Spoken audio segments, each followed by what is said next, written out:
Y por último, lo que quería darles era este tema que habla sobre la presión de vapor de un líquido que está sujeto a una presión.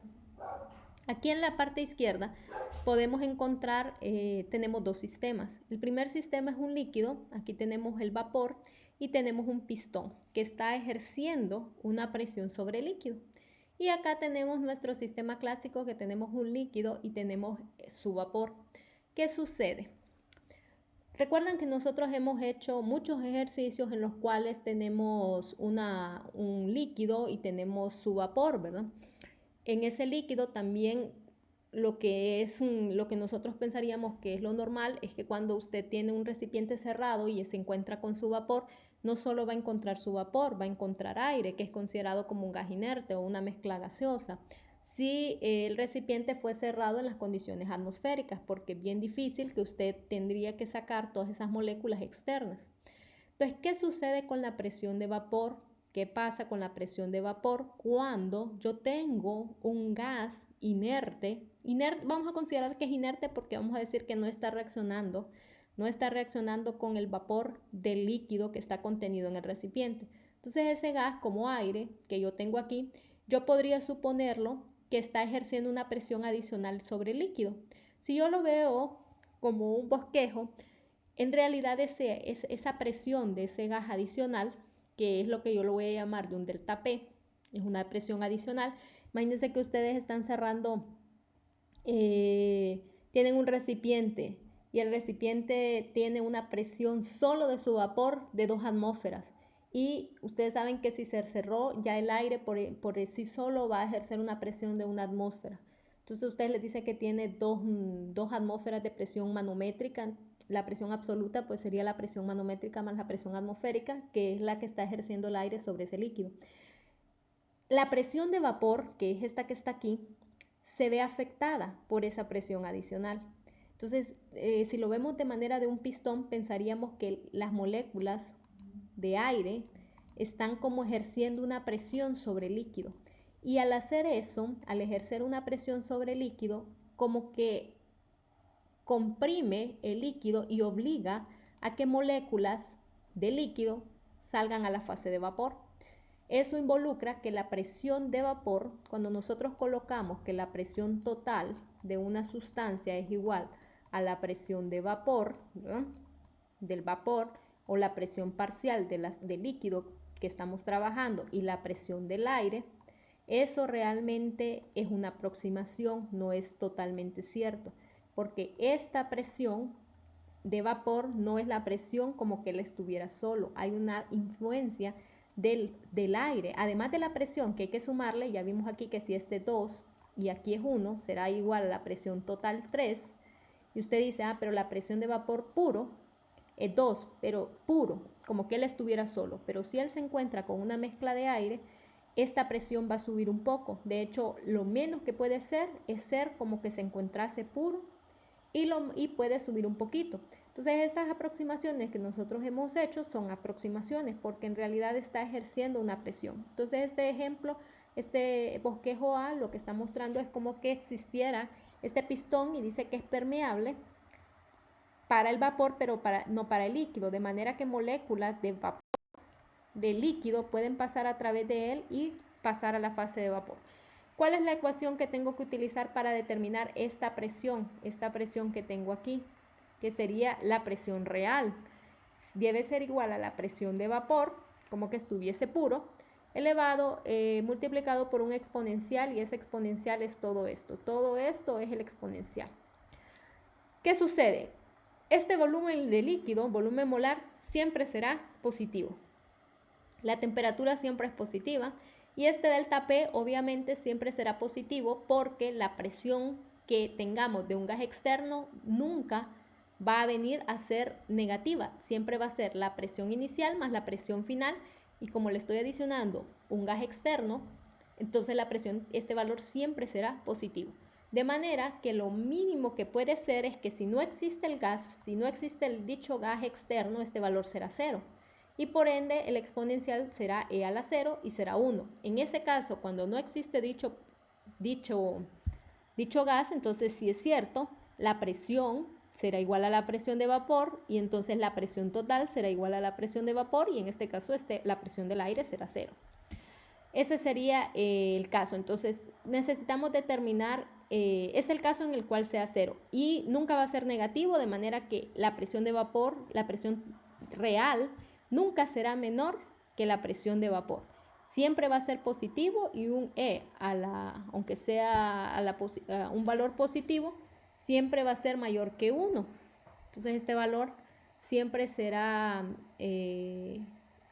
mayor, la presión real siempre será mayor que la presión de vapor.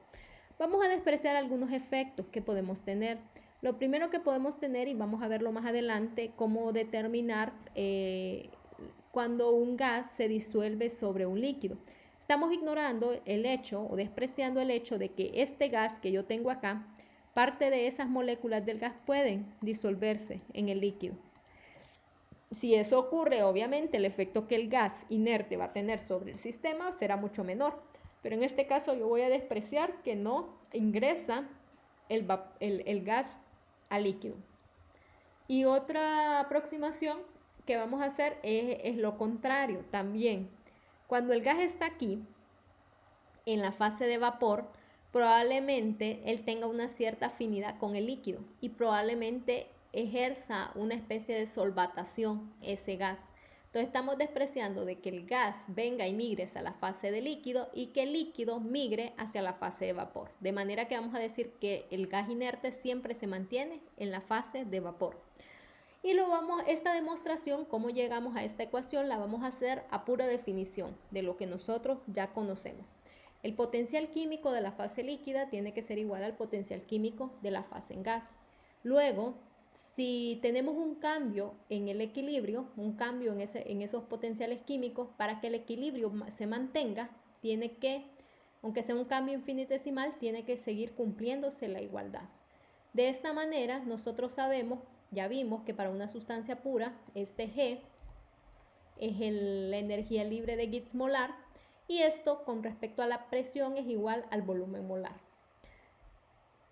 Al escribirlo, yo puedo ver que el potencial químico, la diferencia del potencial químico, si trabajamos ahí a temperatura constante, obviamente tenemos que tener temperatura constante, será igual al volumen molar del líquido y a la variación de presión en el líquido. Y eso también es igual a la variación del potencial químico en la fase gaseosa, donde tengo el volumen molar gaseoso y la diferencia de presión en la fase de gas. El dP minúscula es en la fase de líquido, P minúscula, y acá el P mayor es en la fase de vapor o fase gaseosa. Si trabajamos aproximando con que esto del gas sea igual a la ecuación del gas ideal, yo puedo escribir esto de esta manera, ¿no?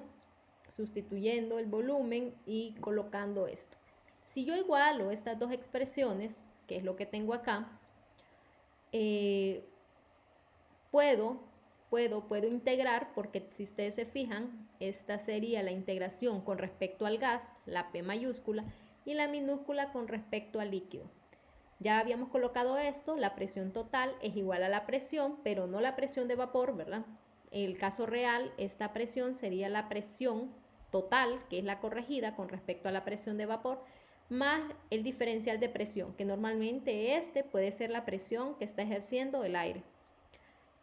Si nosotros sacamos constante la temperatura y la constante de los gases ideales y también consideramos constante el volumen molar del líquido, sabiendo que casi no se ve afectado por las variaciones de presión, podemos hacer la integral. ¿Qué límites de integración tengo que colocar? En el caso de los gases, ¿en qué rango de presión estoy trabajando?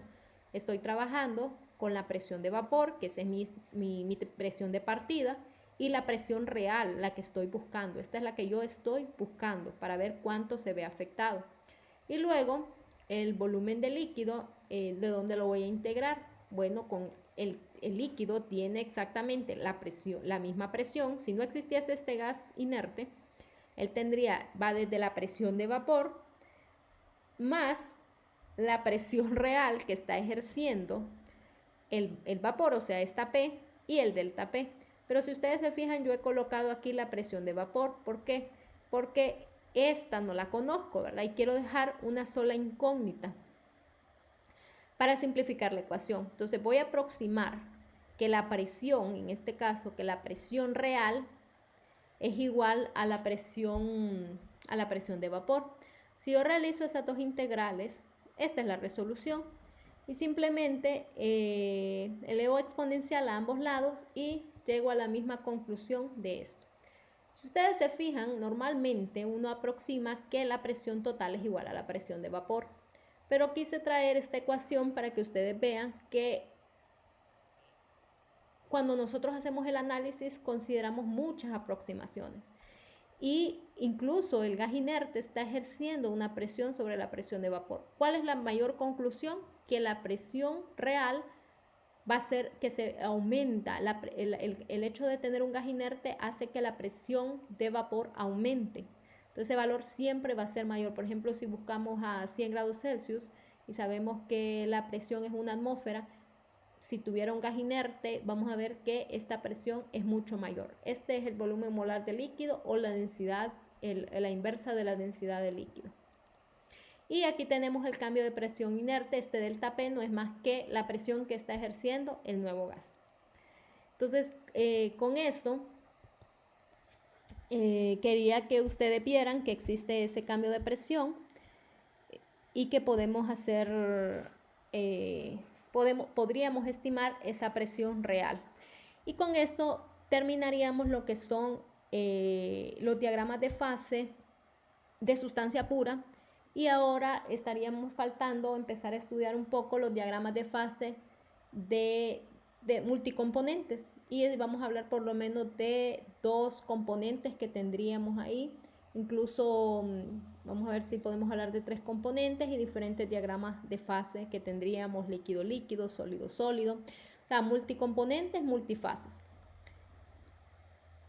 Para cerrar esto, voy a seleccionar los ejercicios de este capítulo para que ustedes puedan afianzar los conceptos de la parte teórica.